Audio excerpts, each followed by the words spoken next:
Olá, esse vídeo tem um objetivo de não me furtar aí a me manifestar sobre uma situação que acontece no país, no Brasil, e que aponta, né, que encaminha o Brasil para uma catástrofe. Então, mais dia menos dia, né, os fatos estão dados. Né? Algumas analogias vale a pena para a gente poder organizar o pensamento, né? Vamos falar como se fosse um corpo, uma pessoa, né? Em obediência ao meu background como médico. Então, quando nós temos uma população de células, né, que se desenvolve, que cresce, que toma conta do organismo, né, sem que o organismo consiga reagir imunologicamente a elas, né, identificar a natureza aberrante do seu comportamento e extingui-las, isso é o câncer, né?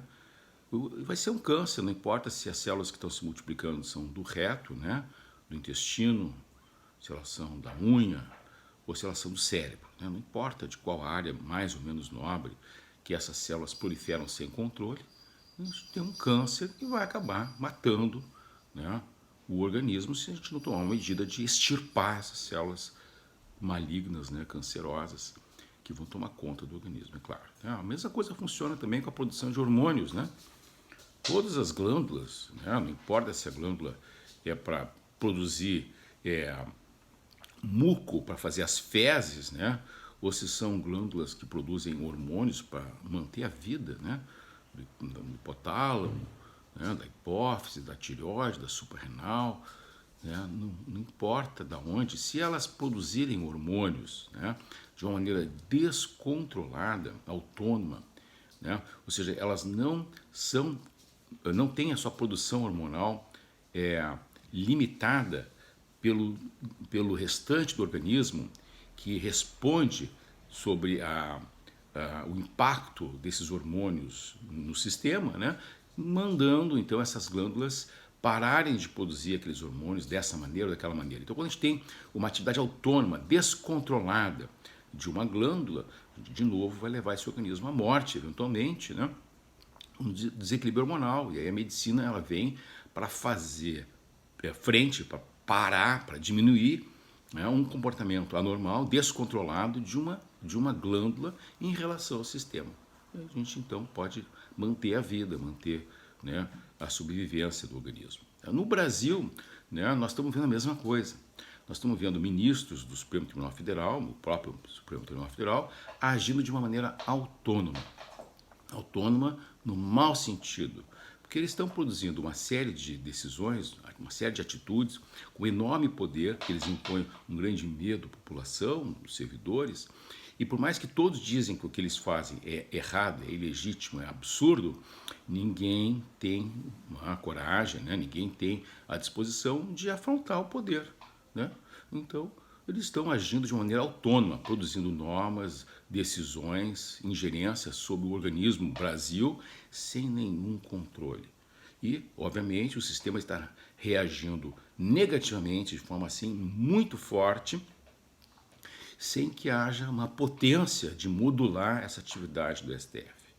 Então, a maneira como o Brasil está evoluindo, né, com um agente de muito poder de impacto sobre a sociedade brasileira, totalmente descontrolado, porque as regras não estão sendo cumpridas, né, a expectativa do ser não está sendo obedecida, e eles fazem qualquer coisa. Então, o Brasil vai precisar encontrar uma maneira de oferecer, sim, né, um limite, um controle, né, sobre a atividade dos ministros do STF, ou de alguns ministros do STF que estão agindo ao arrepio da lei, da norma, do bom senso, né, do equilíbrio proposto pela Constituição. Então, o primeiro órgão que está violando a Constituição hoje é o próprio STF, né, na opinião de um grande número de pessoas. Né, lógico, sempre tem alguém achando que essa atitude dos ministros do STF ela é constitucional. Em geral, a gente vê que essa opinião costuma ser por quem tem rabo preso, né? Quem tem coisas a ganhar e perder se a lei é cumprida ou não é cumprida. Então, a lei que não é cumprida é no benefício da bandidagem, né? Não importa em que nível elas estejam atuando. Eu acredito que deve ter alguém de boa fé, né?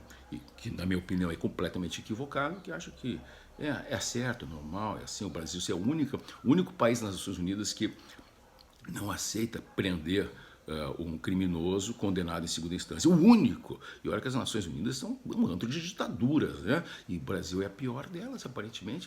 Tem gente que acha que é normal. Bom, a questão é que se os ministros estão errando porque são incompetentes, se eles não sabem até onde que eles podem ir, ou se, na verdade, nós é que estamos incompetentes em avaliar o poder desses ministros. Esses ministros estão mostrando como eles sabem muito mais do que a população. Eles sabem muito mais de quem muito estuda. Eles sabem, por exemplo, que eles têm um poder ilimitado, e nós é que não sabíamos. Muitos juristas que criticam o STF dizem que eles não podem fazer pela lei, e eles estão provando para a gente que eles podem.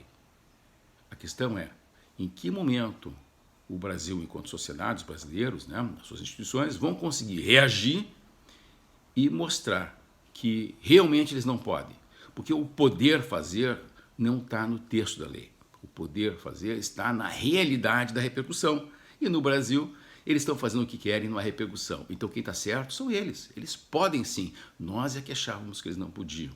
Então, se o Brasil acha que eles não podem, no sentido de que eles não devem, e eles estão fazendo, cabe ao Brasil mostrar para si mesmo e para esses ministros que eles estão fazendo coisas erradas, inconcebíveis, inaceitáveis, e que o Brasil tem meios de fazer frente a isso. Coisa que até aqui parece muito longe de acontecer.